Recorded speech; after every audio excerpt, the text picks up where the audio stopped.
Welcome to The Art of Growth, where we use the Enneagram and the best tools we can find to help you transform.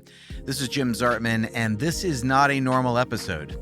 There is a visual component to this episode, and you're going to need the visual in order to be able to follow along. So we've created a feelings wheel.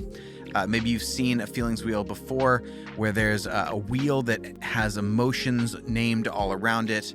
A lot of times they use this to help people increase their capacity to understand and identify emotions. They use them a lot with kids, but we wanted to make one that was specific to the Enneagram and that not just named it, but actually gave a little bit of vision, a little directionality, a little bit of growth, because that's what we're all about. So if you subscribe to our newsletter, there's a link to download the feelings wheel we are discussing today in your inbox right now. I put it on Instagram with a link, but it'll be very small and hard to read on there. You can go download the PDF of this for free at theartofgrowth.org in the store, which just opened. And because this is a really helpful tool to have around the house, there's also print versions available for order there as well. So if you want to listen to the podcast, download the image, and then you can look at that as we refer to it as we go through the podcast. And if you prefer, this is the first time we've done this, which we have also put this podcast on YouTube.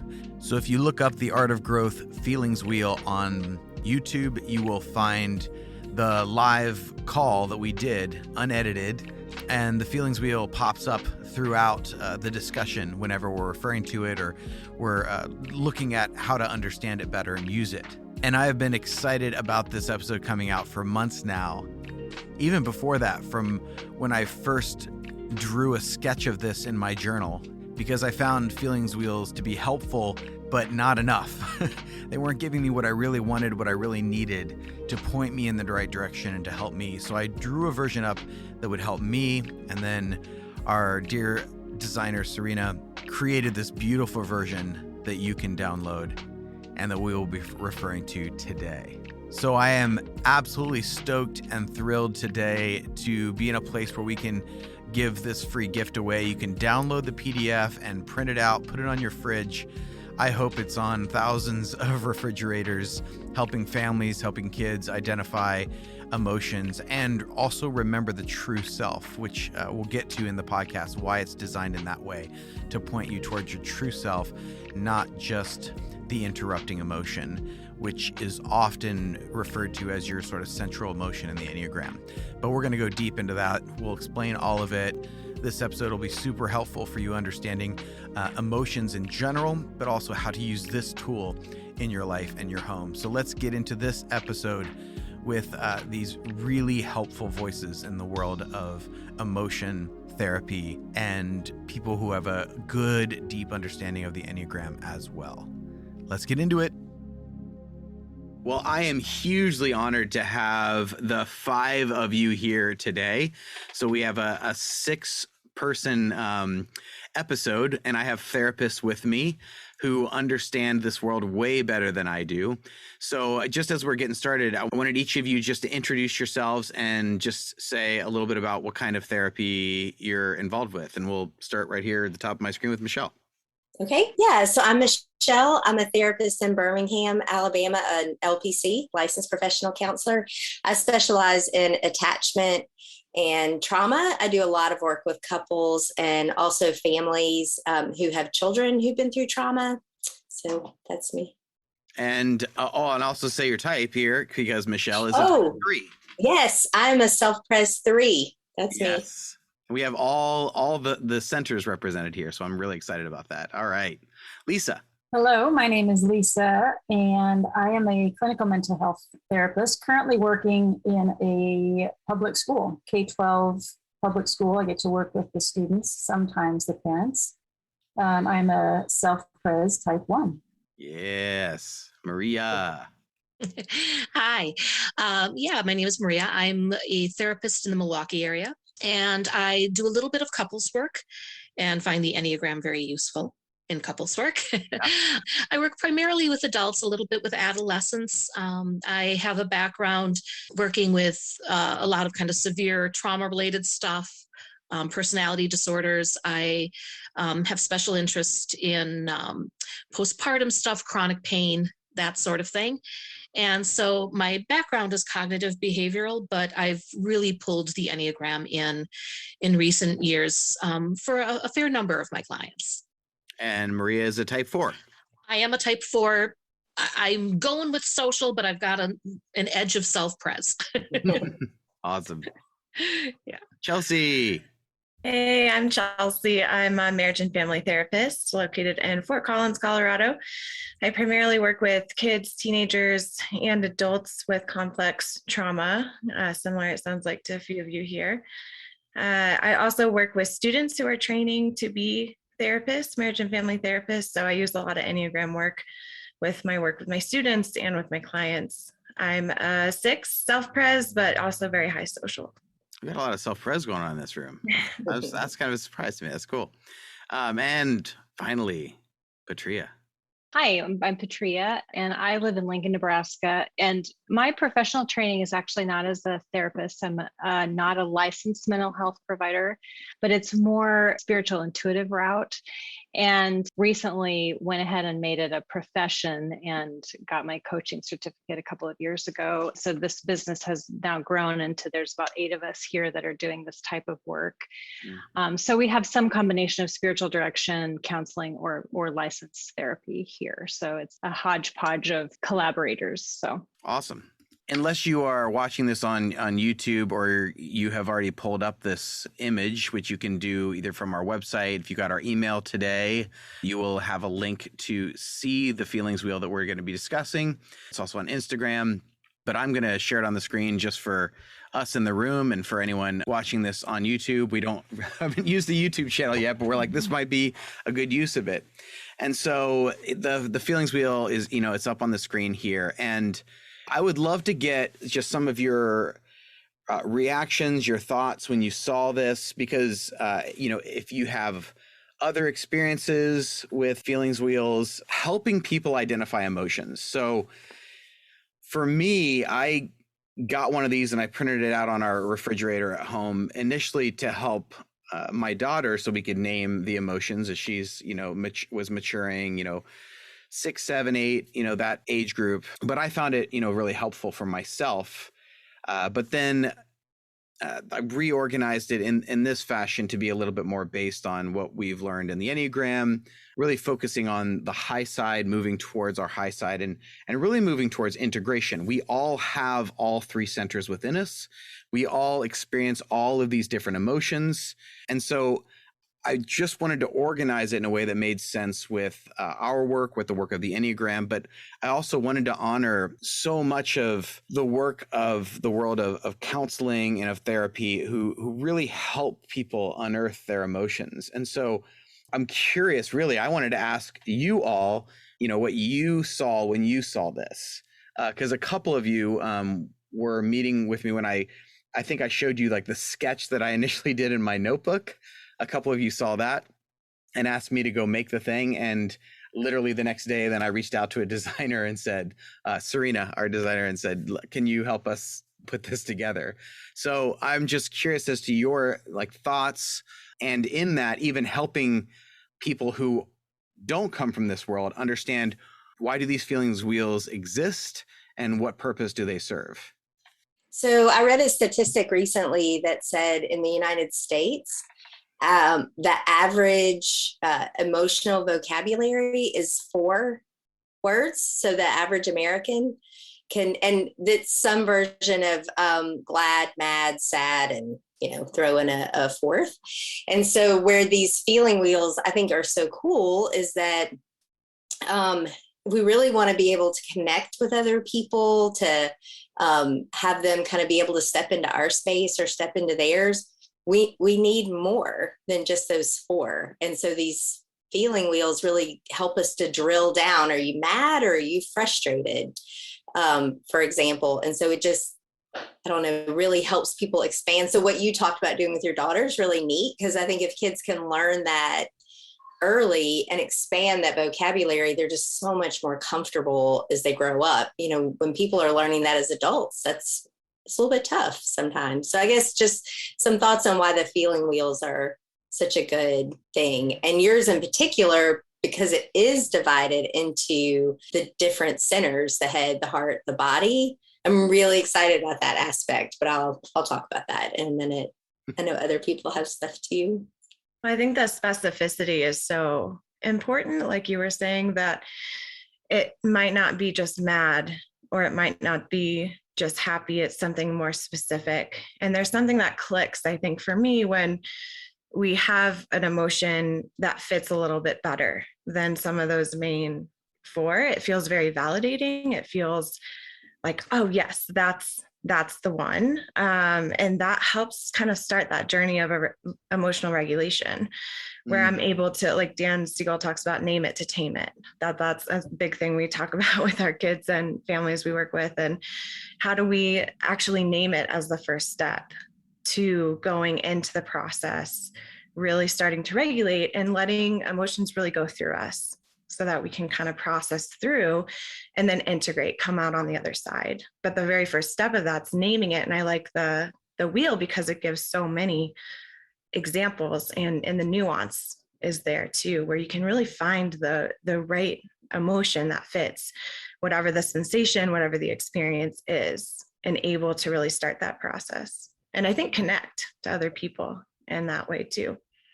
Yeah. When you can nuance an emotion from, I'm just angry, and then nuance it toward, well, I'm angry because I feel betrayed, versus, well, I'm angry because I feel frustrated. Once you know that nuanced sensation, it then it empowers a person to ask for that a need to be met, which is where that connection comes in, and the relationship is brought into that individual feeling. So it's got so many layers to it, and it's a simple tool to connect those points. Being able to accurately identify your emotions is really critical. But, I think one of the things that happens with people is, I sometimes use the metaphor, is that when we aren't able to be really clear with ourselves, much less anyone else, about what it is we're feeling, it's kind of like going into an emergency room and saying, help me, help me, help me. And they say, well, what do you need help with? I mean, are you having a heart attack? Are you having a baby? Did you break your ankle? Your appendix out? What is it? And until I know what that is, in pretty accurately, I have no idea what to do about it. I can't possibly problem solve. I can't possibly accurately express what I need to a partner, or even cope in any kind of way. So I think that's a really important part of it. It's just that accurate identification of what we're feeling. But the other thing that I saw when I looked at it, because, honestly, and maybe this is just the group that I work with, the people that tend to gravitate toward my practice, accurate identification of feelings is often not the thing they struggle with the most. I mean, we all have our preferences, the emotions we like and the emotions we choose not to engage in when we have our options. But what I tended to see was a lot of movement toward, the thing that I often try to get through to people is, I think we have this bias toward, okay, you've got this problem and you just need to be different than you are. You need to somehow morph into this other person who has all these qualities that you don't have, and then you'll be better. And what I say to that is, I don't think that's true. I think we already have everything we already need. I'm already everything I need to be, but the best of me is the worst of me. And I need to learn how to channel that. I need to know what the movement is for me to be the best version of that person. And so when I looked at that wheel, what I saw was a lot of movement toward how I need to be in the world, right? So, if my place where I get stuck is in sadness and shame as a 4, and it is, the place I need to get to is toward that understanding of love, my own worthiness and lovability, that feeling that I am enough in and of myself. If I were a 6, having that sense of, faith in myself, that I have what I need within me without having to check somewhere else, for example. So I think that's how I was looking at it when I first looked at it. It was more about movement and how we need to channel just for ourselves that higher side of our numbers.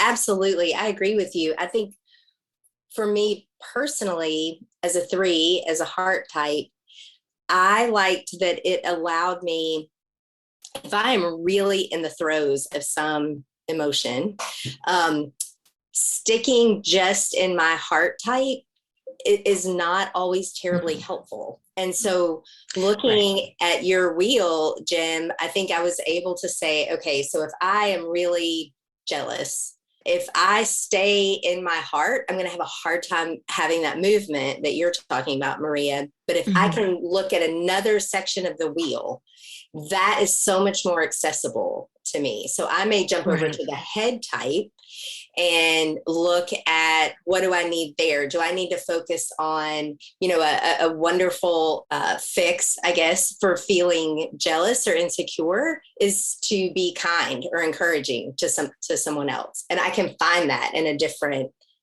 section of the wheel. If somebody just tells me to be the opposite in that moment, I would be the opposite if I could, if that were accessible to me.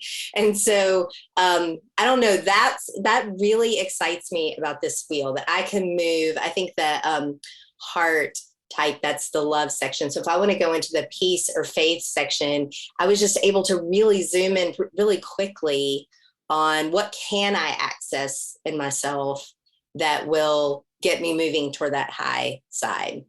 Because sitting in something like jealousy is not going to bring out the best in me.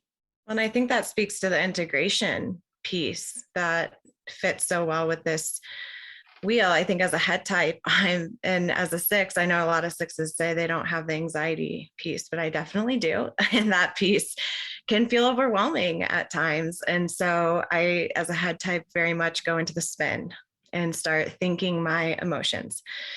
What are the stories I'm telling myself about this emotion? How am I trying to think myself out of the spin? But that just makes the spin go faster.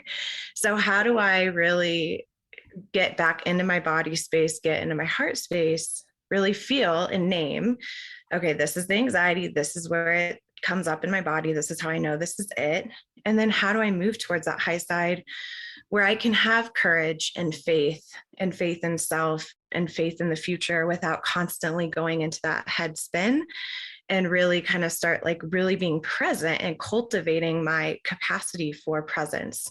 And being able to do that then gets me, I think, more into an integrated side where I'm really more my authentic self. I'm feeling more calm. I'm feeling more hopefulness. I'm feeling more able to be connected with my people who I love so much and my systems who support me so much when I'm in this more calm, present state. But sometimes I get so trapped in that spin of thinking my emotions. And I know I'm not going to be able to think my way out of this. I'm going to have to feel it. And I'm going to have to then be able to move through it in some way and kind of come back on the other side of that. When I first saw that in that group that we were in and you popped that up, I mean, like my response was like, oh, like, it's a lot to do with initially the colors and the beauty of it. Cause as a 4, that's the draw. I mean, that's so much of the initial, like, oh my gosh. And so I just want to say too, that it's beautiful. It's beautiful for one thing. But when I first came into emotions, and one of the reasons it took me 3.5 years to land as a 4 is that my first introduction to emotions was an 8.5 by 11 paper with, how they have like the categories on the top, like angry, happy, whatever. And then there was like probably 300 words, like little tiny 10 font or 8 font words, like down singles. And I was nauseated. I was like, oh, excuse my language, but holy shit. Like I can't even feel one thing. And am I supposed to feel all these? So it took me a long time to understand from an Enneagram perspective that I'm a 4. Obviously I'm a self-pres 4 because I don't think the other 4s would probably identify too much with that. I don't know. So that was the beginning of coming into feelings, and it was overwhelming. There was no sense of help in that list. But I, at the same time, could see there was value in this. And somebody mentioned the illiteracy, the emotional illiteracy of the population. So that was the beginning of it. Then I found the faces feelings wheel chart. And I used that with my kids, especially when they were younger, because that helped us to communicate with each other. Mm. And then I found the feelings wheel. And I felt like the feelings wheels were far more helpful in terms of that, like you guys are talking about the movement and the sense of like emotions aren't static. They're always in flux. And so it helps to kind of to put that reality to it, I think. But with this one, what I really like about it is the movement, but it also before I do something with it, before I, attend to the feeling of bitterness, I can identify, am I in bitterness or am I in shame? Like, this is what I like about this one, is that I feel like in an average unhealthy space, I feel like we live in the sadness, shame, anger, fear, anxiety space. I feel like that's our average unhealthy, unconscious, unintentional space. And just identifying that first gives me a clue about kind of where I'm at. So, so like, am I more sad or feeling more shame? And am I leaning more towards the love, or am I leaning more? I don't know. It just feels very movement oriented.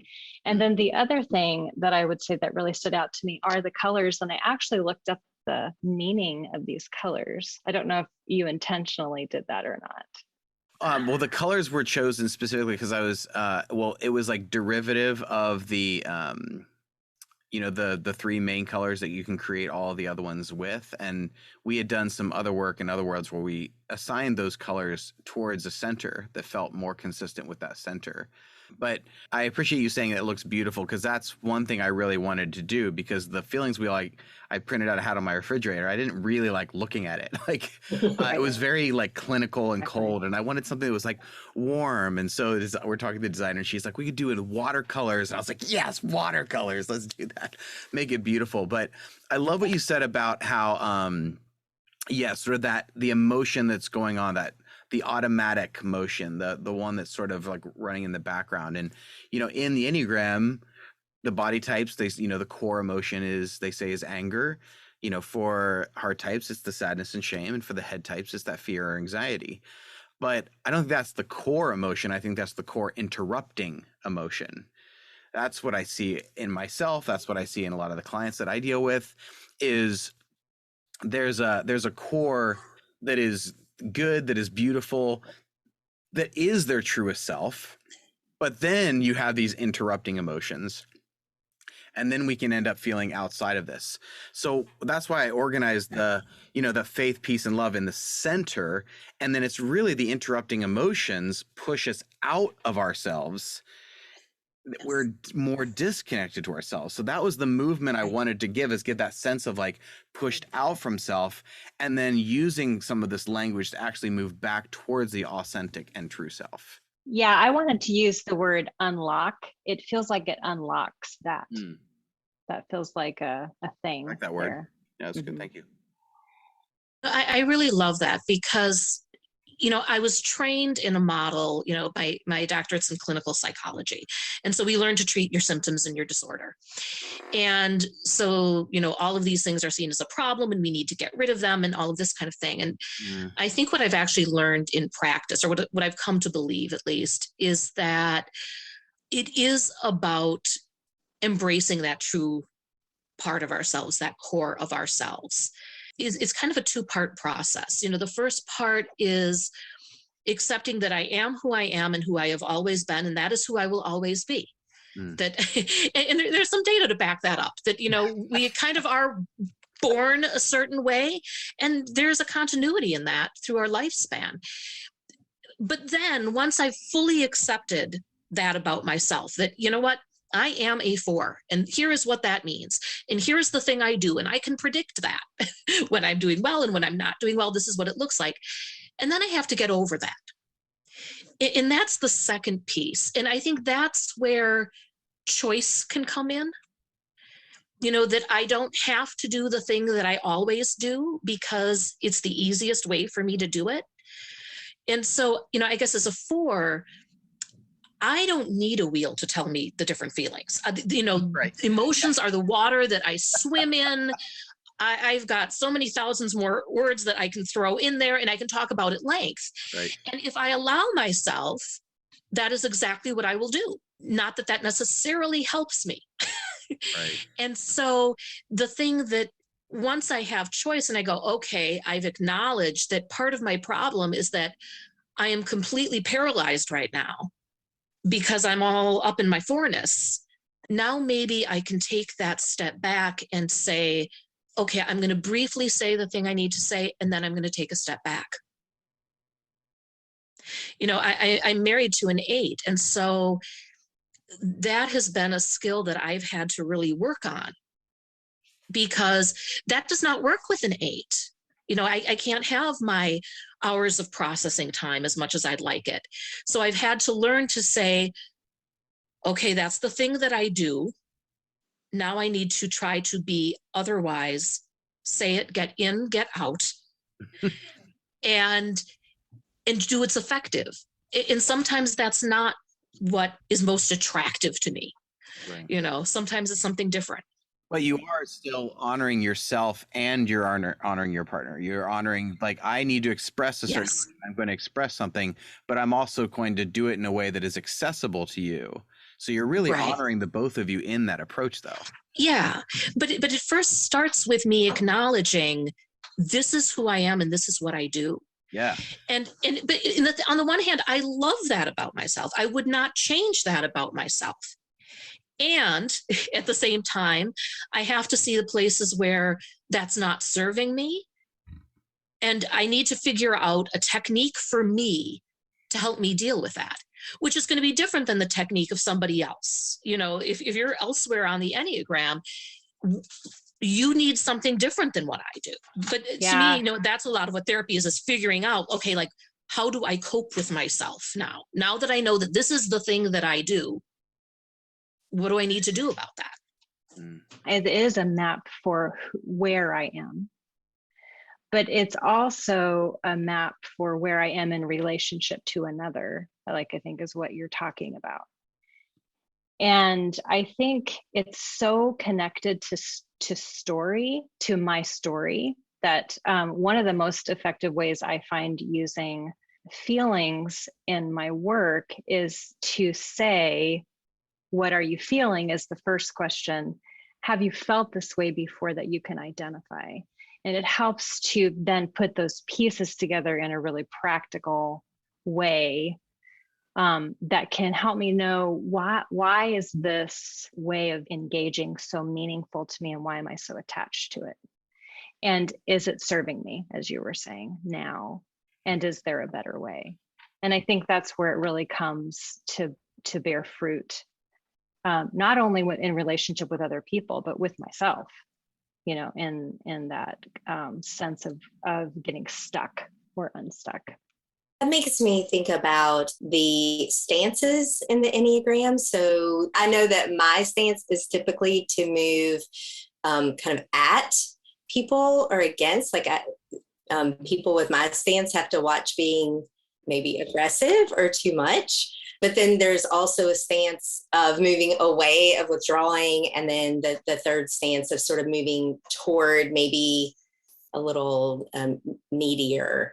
And so I think being able to move out of those stances and really be able to move with others, which is what you guys have described so well, going back to this wheel where we have to be able to conceptualize, how are we going to move with them? What do I have that I can use to move with you? What can I connect to in you so that that's a safer place, a more effective place for both of us? I'm fascinated with the stances idea. And I really saw that when I looked at how this was broken down, just as giving so many other possibilities besides those ways that we interpret people that can make things really difficult. And that there are those stances do exist within each center. All three stances exist within Right. every center. You know, we always say that you have all these centers within you. Like you have all these emotions in you. Like you tend to have a preference, of course. And I look at this chart and I certainly have my preferences, but we've been talking more and more about this, like the fourth way, which is like the integration of all of them. It's the integration of all three centers. And it's the essence of having all these things at the core of us, that, you know, the body types who are, I am what I do, what we do matters. It matters a great deal that if we are doing from a place of peace, as far as doing from a place of anger, where we have to fix something and change something, or we have to, you know, pull away, in the case, more in the case of the 9. You know, for the heart types, I've had this conversation with heart types where they're just like, they feel like the sadness and shame, that's like the most authentic, that's the most real emotion. And I'm like, that's not the realest you. Go deeper, you know, go deeper or zoom out. Who you are and who you give is love. That we talk about like the anxiety and the fear, even if it's not noticed by the head types, that functioning attention towards what I need to do to not feel that. But I'm still like, that is not your core thing. And that's why when we did opposites with all these, like the opposite of fear is not courage. It's an aspect of it, but the opposite of fear is faith, the capacity to move forward when you do not know the outcome. That's what faith really is. It's the capacity to move forward, even if you don't know the outcome. And so it's like moving towards your core and your true self. I loved how you were talking about the movement, because that is the goal. I want us to get towards the movement of like these integration. These are all part of us. This is your true self. Is the high side of you, is the truest side of you. It's like you think that this is the real you. You know, you go down deeper, you're going to find, because this is what happens. A lot of times people, they go through a little bit of tragedy. If they're, you know, let's say they're a body type, they go through some tragedy and some betrayal, and they start going down, and they get angry. You can see bitterness showing up. But for so many of them, if they actually go all the way through it, what they end up on the other side is they are someone who can open up, who understands how hard life can be. They become more empathetic, more engaged with their emotions, and they become more of a presence and a perpetuator of peace as a result. And so you're giving back to me. It's so amazing to hear you're giving back to me some of what I'm hoping like this tool will do for people. So you've brought up a couple things as far as what you found useful to you. And I'd be curious, like what else is either useful to you, or how could you see yourself using this tool with others? One of the things that I love the most about the Enneagram is that it doesn't just label a personality like some of the other assessments do. Like, this is just who you are. You fit in this box. One of the things I love is that it's more geared toward a path of growth. It's helping you identify patterns and a path toward integration. So this wheel I see so many uses, because it's the first step is, yes, kind of identify what you are feeling, label it. I mean, just that function of naming it to tame it has so many physiological effects. But another layer is, as I'm a 1, so body type, I go from body to head pretty quickly, and I analyze. So I can, especially with my background and training, I can name a lot of nuanced emotions. That doesn't always help me get into my heart. So being able to identify, okay, I'm that loop, body to head, maybe my growth step, and maybe a way to use this with people you're coaching is, helping them identify their neglected center and having them imagine what some of those feelings feel like, to, for, again, using it for integration and the idea of that fourth way. I could see for me in that love heart section, meditating on what is the physical sensation of belonging feel like, allow the system to feel that deeply and just sit with it. So that then in a crisis moment, when I go from gut to head really quick, I can be like, oh, wait, hang on.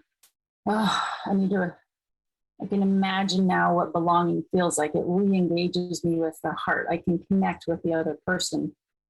So I think using it intentionally to help develop some of our neglected or repressed center sensations, actions. I mean, there's just so many possibilities.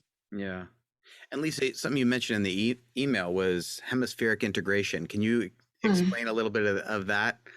I saw a couple of heads go, "Oh yeah," and I'm going, "What?" So yeah, they will know exactly.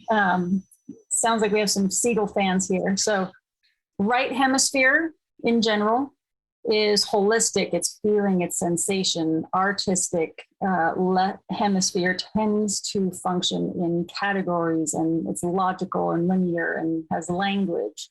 Our brain and mind are designed to take in sensory information from the outside world and process it. A holistic impression on the right side goes to the left side for, okay, help me make sense of this. What's the logic here? Label it. Goes back to the right side. Okay, this is what I figured out. Okay, here's a more expanded, holistic approach. So when we can't, it is that name it to tame it, when we can't add language to this huge, overwhelming, broad feeling, global feeling, and you add nuanced language, it is literally altering the fabric of that integration between the left and right, and it just moves us toward more flexibility and an increased sense of well-being. It also integrates vertically, head to nervous system, because when you can label and name, all of a sudden it shifts that global to specific, and you can do something with specific. So your nervous system kind of relaxes, like, oh, it's not going to overpower me. I can develop strategies. So it just shifts the whole chemistry.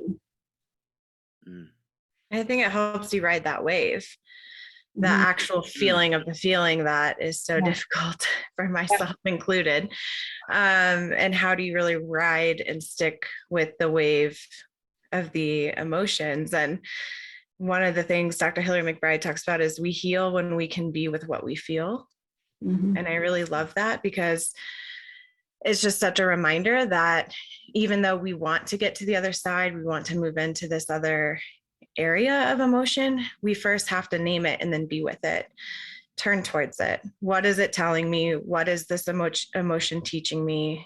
Is it anger and it's teaching me that I need to put up a boundary here, or a value was triggered? Is it fear based on a past experience, or something that I'm nervous about happening in the future? And I think that for me is too, especially as a head type, I don't like that part, particularly with the emotions that are uncomfortable or not quite as easy to stick with. I'll maybe sit for a couple minutes with it and then be like, okay, why isn't it over? I sat with it. Why is it still here? Why am I not done feeling the emotion? So I think that speaks to that piece that you can't really, your body and brain and nervous system can't digest it and metabolize it until you really sit with it and turn towards it. And I think what we've been taught as a culture and society is to diminish it, to push it down, that's not a feeling that we express or that's allowed to be felt for XYZ reason. And so we do that. And then we have our defenses come up that try to protect us from actually feeling the feeling or naming that that's what it is. And then what typically happens, and Dr. McBride talks a lot about this in her book, The Wisdom of Your Body, but it'll start screaming at us. It'll start coming up in all these other ways. We start developing chronic pain and trauma responses and all these even more overwhelming emotions when we don't sit and turn towards it, the emotion. And I think too, it takes a lot of vulnerability to be able to do that piece. And I find for myself and for my clients that feels really scary, to be vulnerable enough to name this is what it is, and really sit with it, that there's, again, a lot of our own experiences and socialization that is making it feel really either not allowed, or this is too dangerous, or I've been punished for or shamed for expressing this emotion. And so there's that protective part, I think, that really sometimes can be a barrier, even though it's trying to protect us, can be a barrier to really sitting with the emotions, letting us turn towards it and getting curious about, why is it here? What is this teaching me? Because that takes so much vulnerability. A lot of especially teenagers talk about, if I let that wall down, people are going to judge me. They're not going to understand. They're going to call me crazy. I'm going to get put in the hospital. We pathologize a lot of it. And a lot of mental illness issues really come down to this inability to regulate emotion when, so much of it. And so I think being able to have the vulnerability and normalize these emotions are okay. We all have them. We all feel them. We need to turn towards and get used to being uncomfortable sitting with the emotion, no matter how hard it is, and then lean on others. Connect, whether it's with a therapist, a loved one who can really validate that emotion and let you know that you're not alone in that. So I think that can be so rewarding when we can get to that side of things, but can be so hard because there's so much vulnerability with that. There's an irony too. I love that you have that core, the peace, love, faith in the middle, because there's a paradox that goes with the vulnerability of feeling positive things. I think it's really vulnerable when we go to that deep core and just dare to hope, dare to love, and really expose that. I think that's why those, I don't remember the exact terminology you used, Jim, but the anger, the sadness, the shame. Yeah, interrupting emotion. Yeah. There you go. Interrupting emotion. Yeah. In a sense, that's the patterned response, right? To that core need that is ultimately so vulnerable. As a one, I desperately want, goodness and peace in the world. And I get angry because I can't feel that, or it feels like it's too sad to want that and see everything else. So just that reminder that that's the core, and as we develop regulation and flexibility, we can allow that to be exposed just a little bit more. I think that's so spot on too. I remember in our Enneagram coaching group, I talked a lot about my anxiety, and Jim brought up the idea of faith. And when he gave me the definition, I was like, oh, that feels scary to lean into that. That feels like, I don't like the anxiety feeling, but the faith, like that feels vulnerable. Yeah. And then that anxiety, if I lean into faith of just doing the next thing, even not knowing what the future holds or knowing if that's the right decision, the anxiety is the interrupter going, well, what if? Well, what if this, or what if that? And then it's like, okay, I see you, I hear the anxiety, I get it.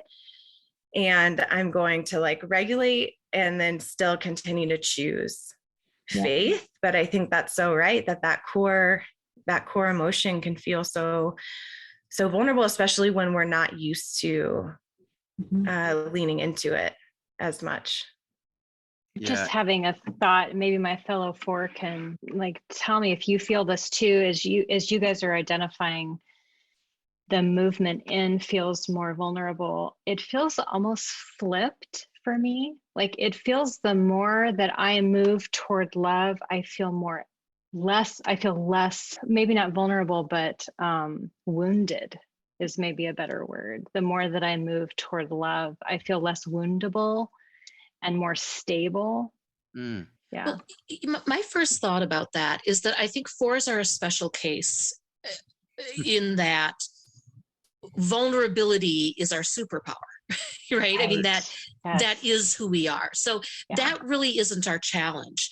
I think, speaking broadly outside of a four, the thing I was going to say is that we all have our favorite emotions.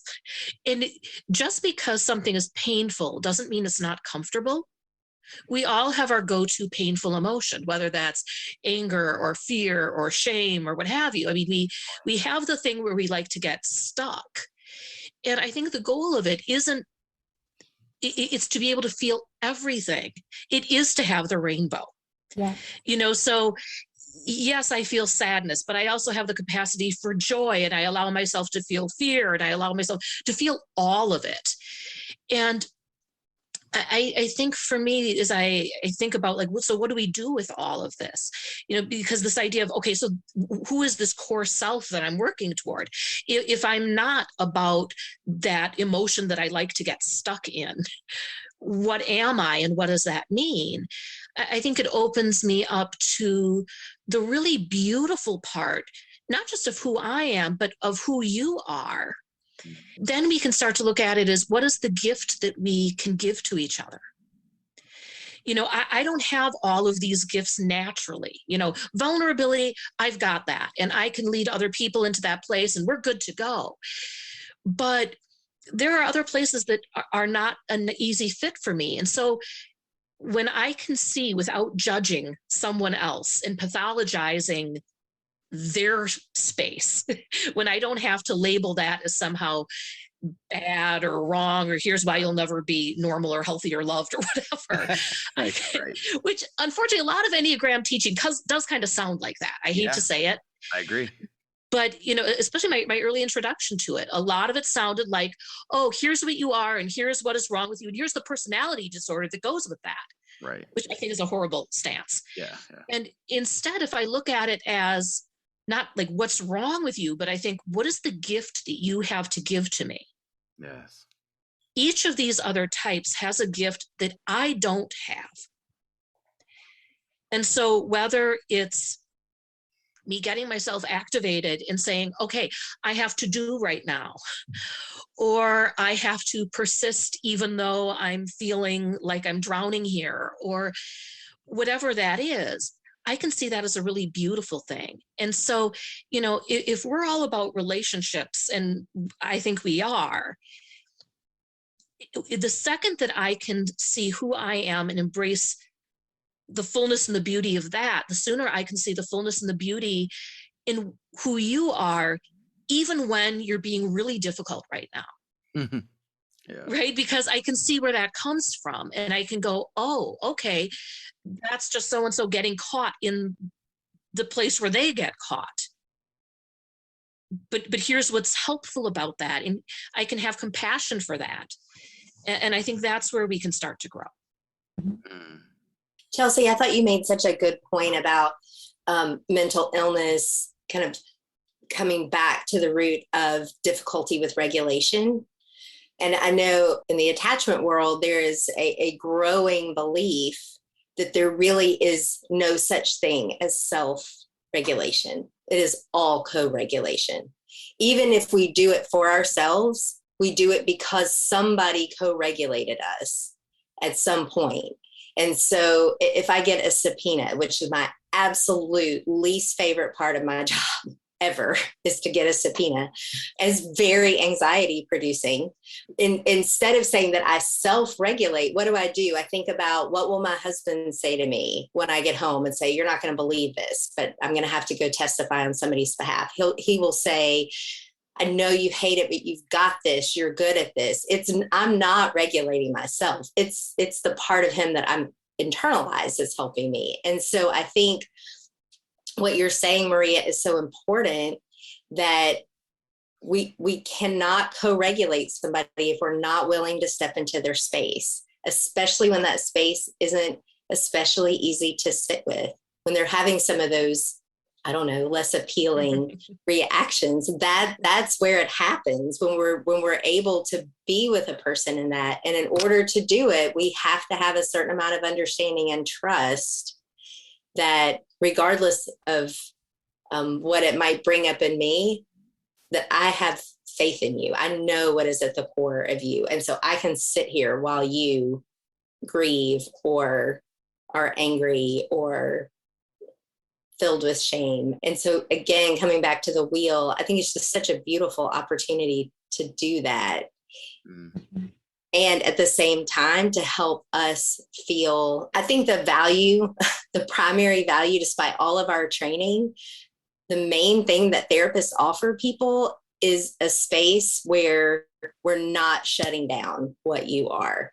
We're not pathologizing it. We're not, and looking at a wheel like this says, okay, so if this feeling that is my least favorite or how I feel the most vulnerable, if it's on that wheel, it exists in the world. It's not just me. It's that same kind of acceptance. I don't know. I just think is it's a really neat thing, a really healing tool. Well, I love what you said about the co-regulation, and Maria's saying about, we're in this in relationship, but it's that what I hear and what I'm even feel when I'm listening to you all, I can see that part of me. I'm not even sure that it's a gift I don't have, but the volume's turned way down. And then when I'm around hearing you, then I learn to turn the volume up on that particular emotion. The sensitivity meter can kind of come up a little bit, and I can learn to integrate that a little bit more into my life, which is part of that. I think that co-regulation is just kind of like, oh, you gave me permission to normalize that thing that I was afraid of. I want this to normalize emotion for people, to be like, oh, it's not completely out of the question that I'm going to feel completely overwhelmed and armored and hostile. Like that's going to happen sometimes, or that I'm going to feel so purposeless and disconnected. Or I'm going to like pull back because I'm spinning and I'm going to feel like inferior and foolish. Like these things are going to go on in our lives at different points in time. And we can say like, I'm disrupted right now, but I can be with it. As Chelsea was talking about, I can be with that emotion, and that will actually help me move through it, because then I'm not trying to be good. I'm not trying to be this sort of center thing. I come home to what I truly am. Something a couple of you guys said set something off in my brain when I was thinking about this center of the feelings wheel of peace, faith, and love. Sometimes I'm not even sure that those are feelings. It's like when those are integrated, it's almost like those are states. It's like a state of being. It's because it's part feeling, it's part decision, it's part allowing and making space for it. It's almost one step beyond or outside of just a feeling.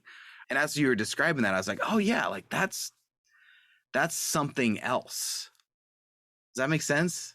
Mm-hmm. Yeah, Okay. it really does. Definitely It's the fabric of that essential self. I come from a background where I've done a lot of mindfulness-based psychotherapies. And, what mindfulness really is it's, paying attention to something on purpose without judgment. And good definition. Say it again. Okay. Paying attention to something on purpose without judgment. So good. And the place where we get in trouble, the place where our suffering lives, is quite often in that judgment. It's what we don't want to sit with, what we say, no, this is too much. I can't do this. This is bad. This is wrong. It's wrong for me to feel that way, or that's a primitive emotion, or that's too vulnerable, or whatever it is. Or we love something so much that we want to cling to it, and we just want to, sit and marinate in it. But, if we can get to the place where we can just notice where we are without either clinging to it or pushing it away, what we find is that it kind of comes and goes. It moves like a wave. And I remember years ago, there was this book called Feeling Good, The New Mood Therapy. And it was kind of a self-help cognitive behavior therapy book for depression. And I remember years ago being at a training, and I think it was with Robert Leahy, and forgive me if I was wrong, Robert Leahy, but I believe what he said was, if I were to name this book, I would have called it Feeling Everything. Because it really isn't about feeling good. I think what we want is to feel good. That's what's attractive to us. I just want to feel good. But really what we need is to have equal access to whatever comes and goes without trying something artificial to get rid of it, whether it's to stuff it or to repress it or to cling to it and marinate in it or whatever that thing is. I think that when we just kind of release and we sit with what is without judgment, all of a sudden we're free. Wow. Because you're unstoppable. If you can be where you are and you don't have to escape, or then you have no limits, right? I mean, you're absolutely powerful if you don't have to fear whatever space you are led into. Yeah, but people are so afraid of that. I think the thing that people say to me all the time is some version of, if I let myself go there, whatever that feeling is will be so big or so horrible or so terrible that I will drown, I will die, I will go crazy, it will never go away. And that actually isn't what happens. I mean, that's the thing, if you think about it, like, if I pull a muscle in my back and now I start walking weird because I'm trying to protect that space, I'm going to start having pain all over my body. But if I can just kind of sit with that core of that thing that got injured for a little bit, the pain is unavoidable, but I don't need all the crap that got attached to it. And I think that's what we do with our feelings, is that we start doing something weird because I'm having this feeling, and either I'm going to hold on really tight to this or I'm going to force something else away in an unnatural way.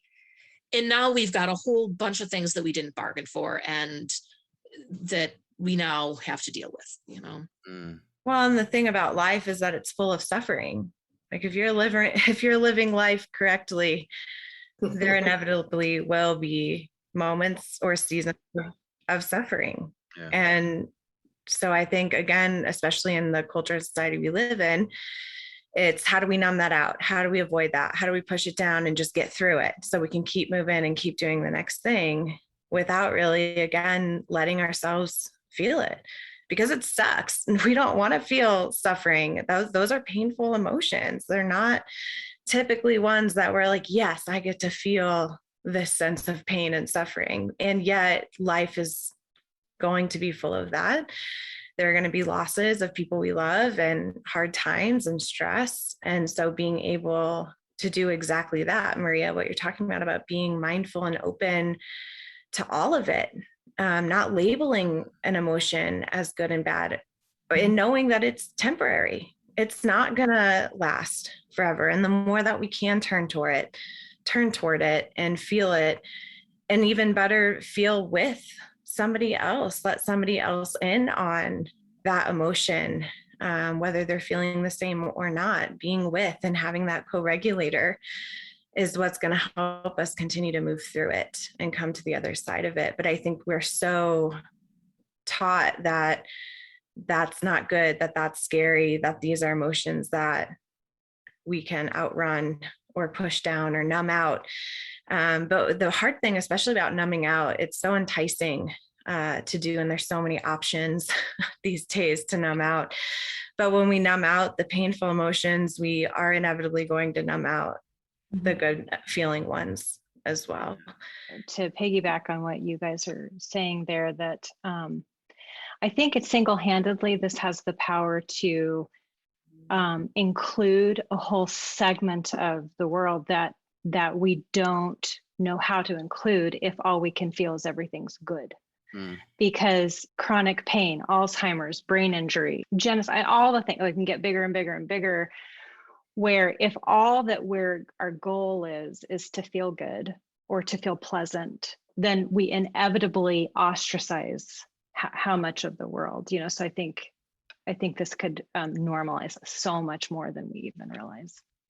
Yeah, I mean, that's a kind of a hope and a goal, is when you see that positive in the center, I feel like it's less intimidating to even go out to the edges. I'm hoping that there is an empowering aspect of that. Like I'm more willing to look at the most negative things that I feel or that I experience, because I see it as part of a whole, not the whole. It's I am having this feeling, not that I am, I feel sad, not I am sad. We're not using that that over identification kind of language. And to Chelsea's point, yeah, you're so right. It was experiencing a great deal of pain was an invitation to vulnerability that actually sensitized me to others and created a greater sense of connection and opened more of the channels to love and connection in that way. You're exactly saying, some of those things and what I want to see come together. One thought that I had here, and it's just kind of going off of what we've been saying, which is I think a piece that gets lost in here is the issue of narrative. We each have a narrative that is type specific. And it's the story that we tell ourselves about who we are and what our lives are like and what that means. And so, you and I can go through an identical painful experience. But if we have a different narrative, we're going to come out of it looking really different, Right. And I think one of the things that we're not good at is actually really noticing and remembering accurately. We tend to remember things that fit the narrative. So if I'm a 4 and my narrative is that I'm on the outside looking in, that I'm not really a part of this, that, all of that 4 stuff, that's the story I'm going to tell you. That's what the narrative is. But if I were to really sit and be mindful of that feeling, whatever it is that I'm noticing in the moment, wherever I am, what I'll find is that it's not actually that story, that maybe there was some moment of that, but then there was a moment of joy that was interspersed, and then there was a moment of something else. And we're not exactly the stories that we tell ourselves. Right. And so I think being able to, when you're able to sit with the feeling without trying to get rid of it, to try to, fade it, fix it, morph it into something else, what we really see is that, what, my pain was not a lifetime of unending misery. Actually, that may have been there, but there are other things too. I'm not terrified every moment of my life. I have other feelings too, or not ashamed every moment. So I think it opens the door for a whole lot of other things and to move beyond the narrative. I think when we're doing this emotions work, keeping in mind that idea of self-compassion and giving ourselves grace, just like with anything else with this, that this can be hard work, even for heart center types, but especially if you're not in the heart center. And I know one thing that has helped for myself, my clients, and I use a lot with my students is some of the self-compassion pieces and trying to hold myself and others in that compassion, regardless of the emotion that's coming up. And I know for me, it can be helpful to have a guided meditation that helps me tap into the feelings. I use Dr. Kristen Neff's website a lot. She's the researcher in self-compassion and has some wonderful, website is selfcompassion.org. and has some really lovely short and longer guided meditation practices, and some that are like a self-compassion break, but also about how to feel your feelings.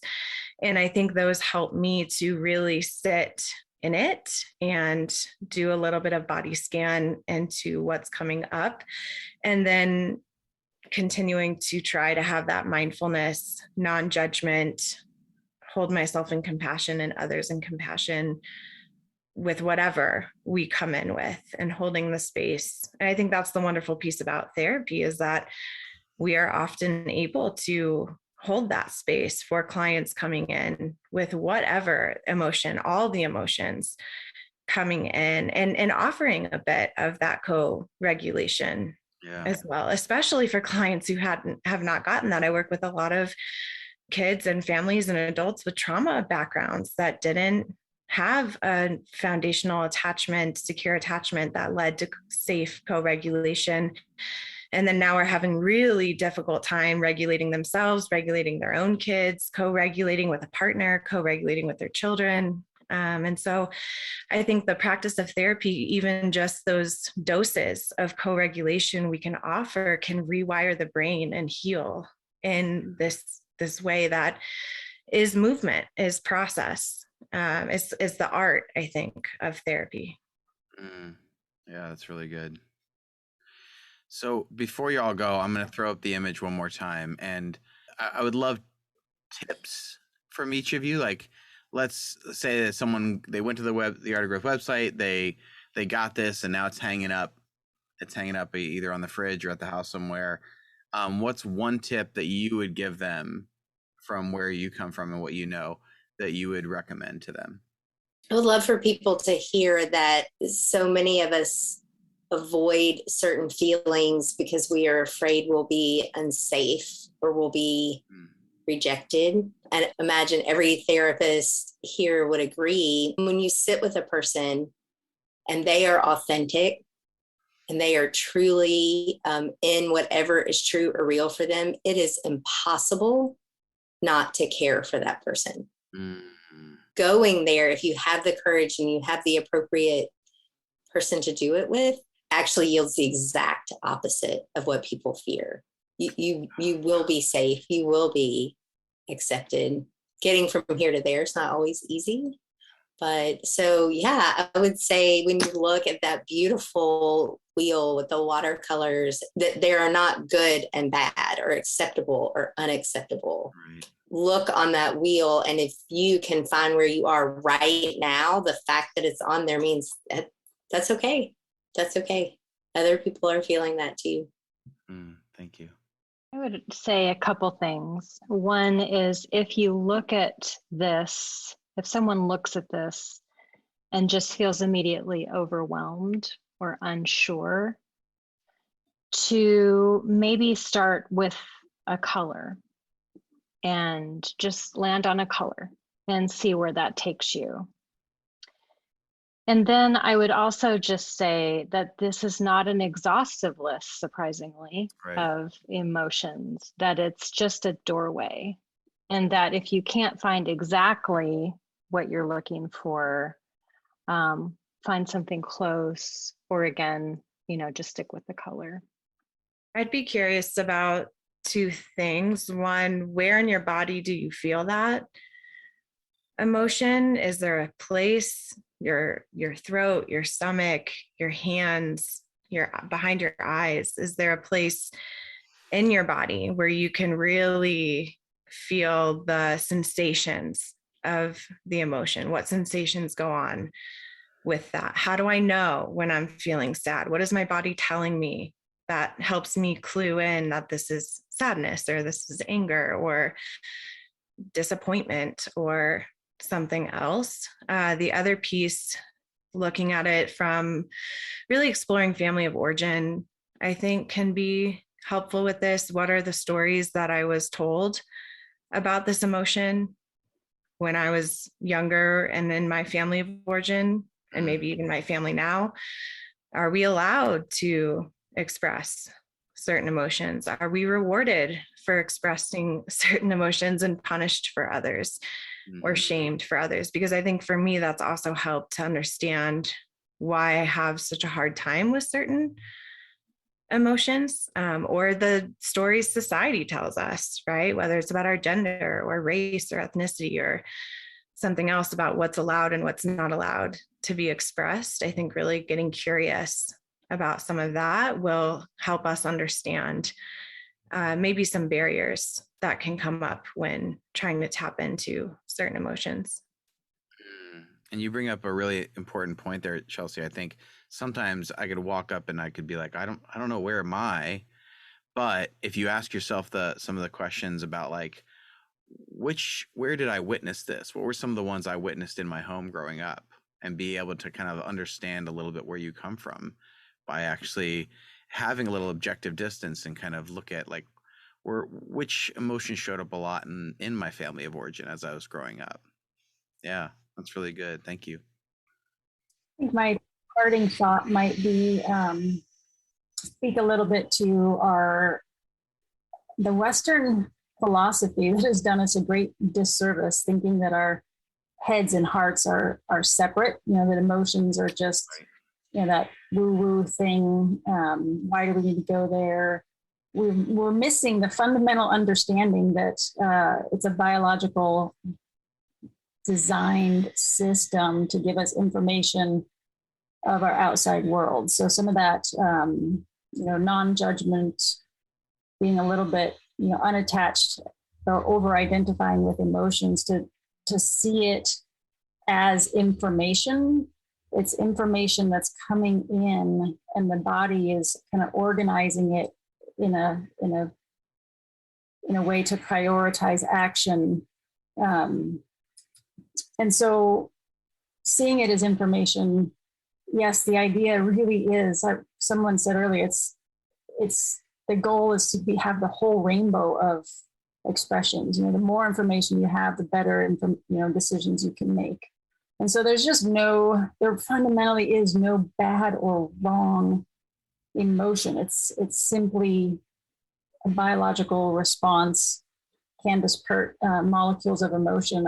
Ultimately, emotion is a protein peptide. It's a physical thing. It's a series of chemical reactions in response to stimuli. So dive in. Love it.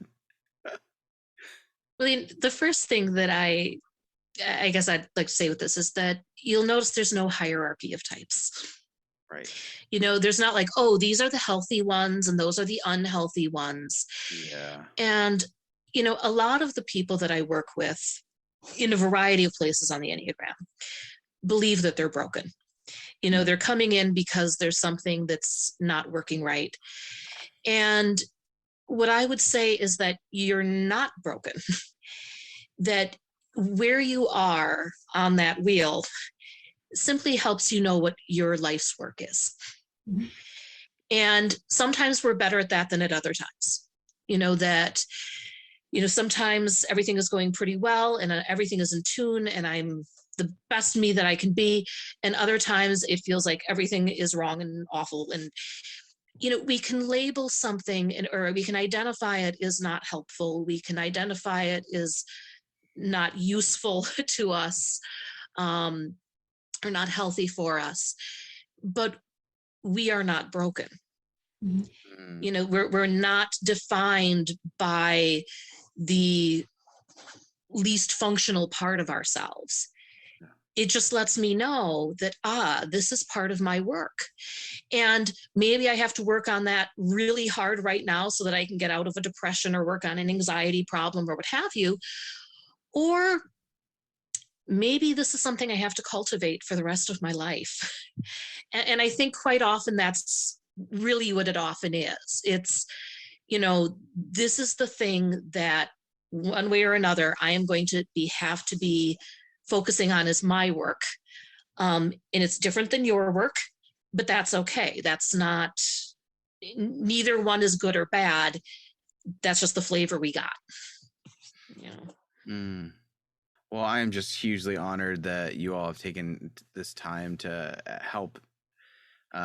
It's funny. I'm like, help me understand the thing I made, but just help other people understand the usage of this and why these are so helpful. I think it's an incredibly helpful parenting tool, which came up. I think it's a incredibly helpful integration tool to understand that everything belongs. All of this is part of us, and that the core view is good. Like Maria was just saying, like, you're not broken. Like we always say around here, there's nothing wrong with you, and you have a lot of work to do. It is both. These are both true. And so for the parenting, for the integration, for actually seeing and getting to know yourself better, we even say that to Abby and I say that whenever we meet with couples is like, we have good news. You'll never understand each other because you don't even hardly understand yourself. Like, how are you going to really understand another person? But like getting to understand yourself and the person you're with better and really understanding what is going on. I feel like Enneagram, at its best, it's the you are here spot on the map. That's the way I refer to it. It doesn't tell you your destination. It tells you this is where your starting point is. And to me, this is another map. It's like, well, find the you are here spot. But that is not deterministic about your identity or your direction. So thank you so much for taking this time to unpack this tool. I'm so excited that whenever this goes out in the next month or so to people and they can they can download it, they can put it on there wherever they want themselves, and hopefully use it as a tool for growth. So thank you so much for helping in them do that. And I just so appreciate your knowledge. I learned just so much from you tonight even, and I'm so thankful. So thank you for being with me. I really, really appreciate every single one of you. All right. Thank you. Thanks for having us, Jim. Thanks so much. Bye, Yes, everyone. Goodbye. Bye. So thank you so much for listening today, and thank you so much to our incredible panelists, who a couple of them were the ones who pushed me to make this into what it is today. And you all can have it now because they were like, you need to make that accessible for people. So I'm so thankful for their wisdom, for their knowledge, for their encouragement to me in pushing me. And I'm perpetually humbled that sometimes things I write in my journal to help me can end up going out and helping thousands of you. It just touches my heart in a really special way. So thank you so much for listening. So download this and access all of our resources at theartofgrowth.org. Follow us on Instagram. It's just Art of Growth. But for now, my friends, may you be more in touch with what is going on in your inner world. May you tune into the thoughts and feelings and physical sensations happening in your body, in your heart, in your mind. And this week, may you stand as a compassionate witness to yourself, seeing from within, but also outside with a little objectivity to create some direction and intentionality toward where you want to go. You are on the journey, you are doing it. And may you be reminded in seeing all of this that everything belongs, that the best of you is permanent, that the worst is temporary. So move toward your true self that is full of love and faith and peace. Grace and growth, my friends.